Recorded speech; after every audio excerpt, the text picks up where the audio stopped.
हे सुनी सुनी भगवान हे बिहान होखे दी। हम तनी राजा जी के कोरवे में बिहान होखे दी। सुनी सुनी तनी राजा जी बिहान होखे दी। सुनी सुनी सुनी रमान तन बिहान होखे दी।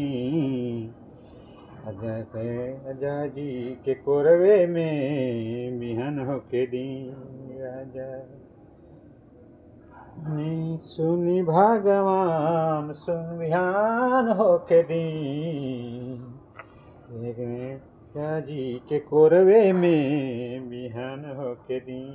राजा तनी राजा जी के कोरवे में बिहान होके दी। ठीक है राजा, आप लोग देखिएगा तो हमारा वीडियो ब्लॉगिंग आप लोग देखिए तो लाइक सब्सक्राइब फॉलो ज़रूर करिएगा दोस्तों आप लोग।